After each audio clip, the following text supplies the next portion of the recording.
রান্না করতে আসলাম। আজকে আমি কাতলা মাছ রান্না করব, আলু দিয়ে ঝোল করব। এখানে আমি আলু কেটে নিয়েছি, আলুর চোকলা ফেলে নিই, চোকলা দিয়ে রান্না করব। আলুর চোকলা শুদ্ধ রান্না করতে খুব ভালো লাগে, খেতেও দারুণ লাগে। তেল দিয়ে দিচ্ছি কড়াইতে।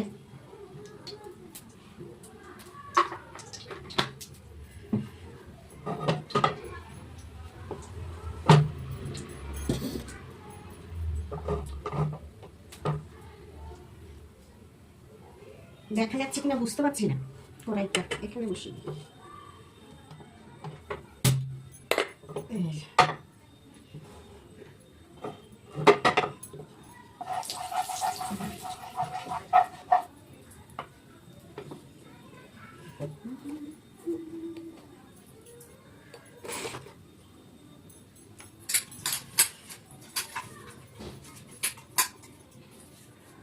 মাছটা দিয়ে দিচ্ছি।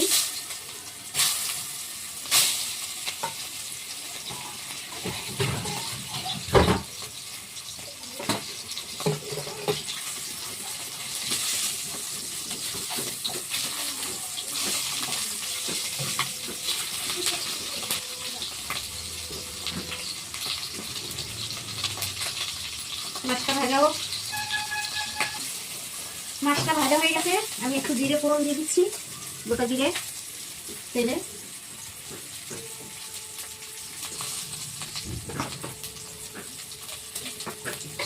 এখানে টমেটো কেটে রেখেছি, দিয়ে দিচ্ছি। আলুটাও দিয়ে দিচ্ছি।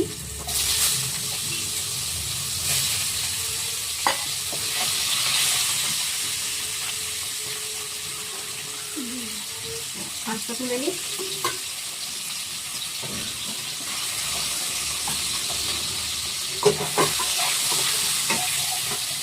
এখানে আদা জিরে বাটা আমি দিয়ে দিচ্ছি। বেশি দেবো না, পাতলা পাতলা ঝোল করবো, বেশি গাঢ় গাঢ় খেতে ভালো লাগে না।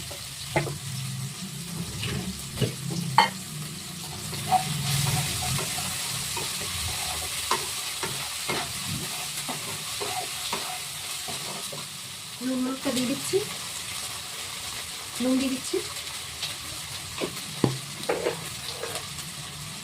হলুদ দিয়ে দিই, একটু কাশ্মীরি লঙ্কা গুঁড়ো দিচ্ছি কালারের জন্য।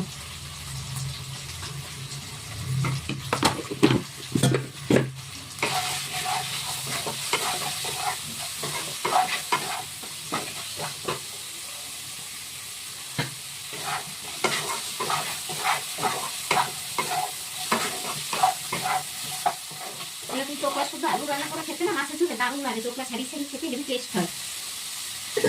তোমরা কে কেমন ভালোবাসো আমি জানি না, আমি ভালোবাসি, তাই তোমাদেরকে দেখাচ্ছি। তোমরা এইভাবে একটা খেয়ে দেখবে, চোখলা শুদ্ধ মানে আলু দিয়ে মাছের ঝোল। জল ঢেলে দিচ্ছি।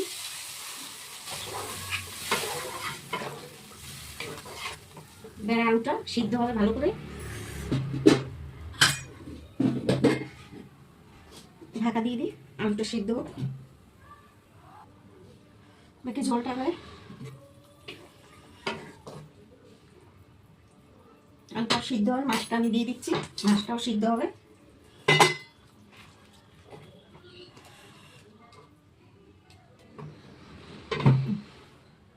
একটু সিদ্ধ হোক। দেখি আমার মাছের ঝোলটা কতটা হলো, হয়ে গেছে। মাছের ঝোল একদম রেডি,